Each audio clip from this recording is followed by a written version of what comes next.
আজকে করব বাটা মাছের তরকারি দিয়ে, অনেক তরকারি দিয়ে ঝোল। দেখো কী করে করি, এটাও খুব ভালো লাগে। কালকে তো একদম আলু দিয়ে শুধু পাতলা ঝোল করেছিলাম, সেটাও যেমন ভালো লাগে গরম ভাত দিয়ে, এটাও কিন্তু খুব ভালো লাগে। বাটা মাছগুলো বেশ বড় বড় ছিল, অনেকটা নিয়েছিলাম। কালকে কিছুটা করেছি, আজকে কিছুটা করলাম। কালকে তো দেখিয়েছি কেমন করে করলাম, আজকেরটা দেখাচ্ছি। মাছগুলো ভাজা হয়ে গেছে। এবার আমি কি করছি দেখো, এই তেলের মধ্যেই আর একটু তেল দিয়ে নিচ্ছি। ভেজে নেবো বড়ি, দিয়ে দিচ্ছি কালো জিরে। এখানে কাটা আছে আলু, বেগুন আর শিম, এইগুলো এবারে দিয়ে দেবো।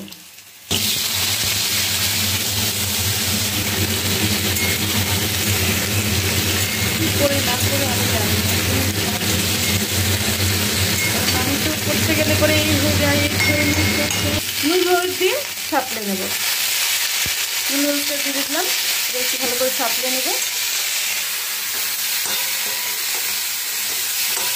দেখতেই পাচ্ছ নুন হলুদ দিয়ে সাঁতলে নিয়েছি, আর কোনো মশলাই দিইনি। এবার জল দিয়ে দিলাম, ফুটবে এবার।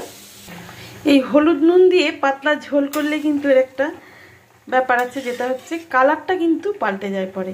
এখন যেটা দেখছো ফুটলে বা হয়ে গেলে বোঝাই যাবে, মানে সব তরকারি সেদ্ধ হয়ে গেলে বোঝাই যাবে যে কালারটা পাল্টে গেছে। তো সে যাই হোক, এখন ফুটতে শুরু করেছে ঝোলটা। দিয়ে দিচ্ছি কাঁচা লঙ্কা।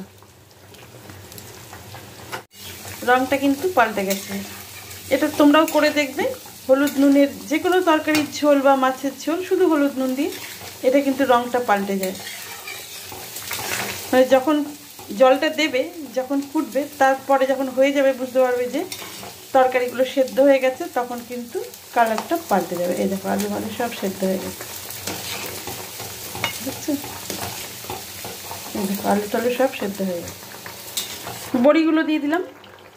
এখন দিলে পরে খাওয়ার সময় এরকম বড় বড় ফুলে ওঠে, খুব ভালো লাগে খেতে। আর ভাজা মাছগুলো দিয়ে দিলাম। ঝোলটা তো হয়েই গেছে। এবার আমি নামানোর আগে একটু ধনে পাতা দিলাম, বেশ খানিকটা ধনে পাতা দিয়ে এরকম ডুবিয়ে দিলাম। এবারে এটাকে নামিয়ে নেব।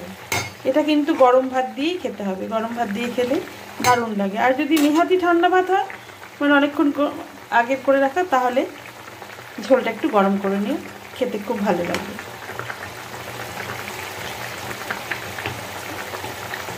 তোমরা যারা খেয়েছো আর কি এরকম ঝোল, বা যারা খাওনি, কমেন্ট করে বলো কারা খেয়েছো কারা খাওনি, আর কাদের ভালো লাগে।